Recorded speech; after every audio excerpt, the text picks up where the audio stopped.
Hello, Expanded Craft fans. It's Wesley again, behind the camera, and we are going to show, this is kind of part two.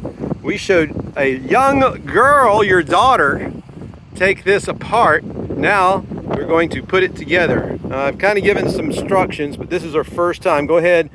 This particular model, guys, I've made modular cross tubes that go together, and we realized too that I had a little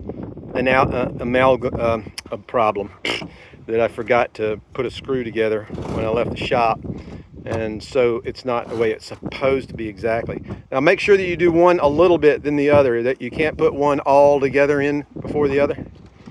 Yeah, it's going to be a little I've got too much sand on it. Typically what I do is I slick it up with Armor All, but since I didn't have any with me and we got sand on it, it is going to be just a little sticky. That, and we don't have anything to beat against. Okay, so guys, this is what I was saying. I forgot to put the bolts in, so she's banging on it with her hand instead of the way it's supposed to go. And then the back end, you're going to put that together before you put the slide on. Nope, you're going to put, nope. You're going to put the cross tube together. Now this one should go together proper because I remembered to put the screws in. Now guys, I'm going to show you what I did here. Is that has a pin in the middle and a strut, as you can see here, and she's just doing is squeezing it.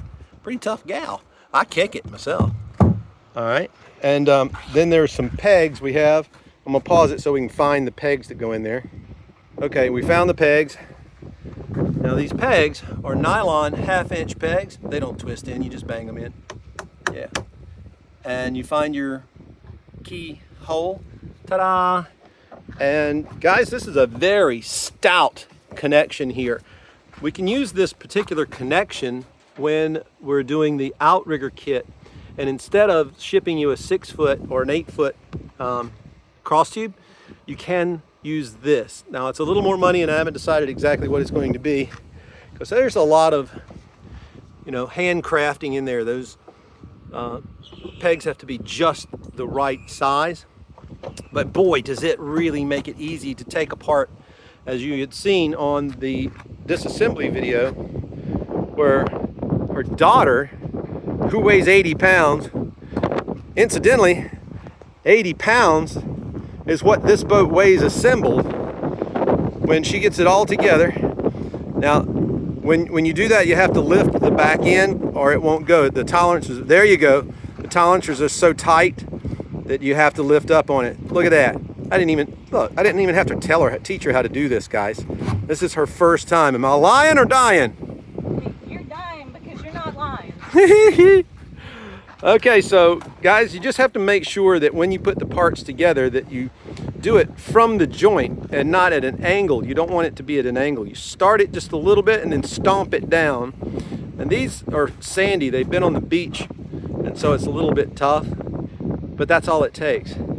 Now, again, I said 80 pounds. That is for the whole boat here. The decking, which we're going to bring out in just a moment, is another 44 pounds. So 124 pounds. That weighs less than you. It does. 30.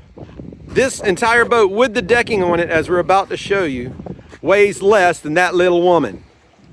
So I don't want to hear you guys bash my boat about how much it must weigh, because I have heard it all. And no, you do not want to do this at the marina in the darn way. That's not a product problem. That is an ethics problem. You don't show up with a disassembled boat and then take up space at a busy boat ramp. And then she's going to throw the cross tubes. Now we're going to put the decking on. I'm going to pause just a moment to get the decking out. This is so easy. Without you even telling me how to do it, I'm able to do it after just watching Kelsey take it apart. So Kelsey took it apart, and she didn't even know she was going to be taking it apart. Now that's 4 minutes, 38 seconds. Now, of course, it was paused just for a moment for us to get our stuff together. Guys, that's less than 5 minutes and she's put it together, except for strapping down, and we haven't put the seat on it. But the basic boat, in less than 5 minutes. Even with me chatting, it's still right at 5 minutes right now. So tell me about a kayak versus an expand-a-craft for you. Oh, expand-a-craft I can do by myself. My fishing kayak, I have to have help. Right, and it has to go on the roof, right? It has to go on the roof, and it's very heavy. I would use this much. It fit in this Toyota, what do you call it? FJ Cruiser. An FJ Cruiser. Decking and all, guys. So don't let me have you tell me on these comments that you can't fit that in your vehicle if you have anything larger than that. Actually, I've seen the 16-footer in a Prius, and I've seen it in a what do you call, a Mini Cooper, except the decking was they car topped the decking.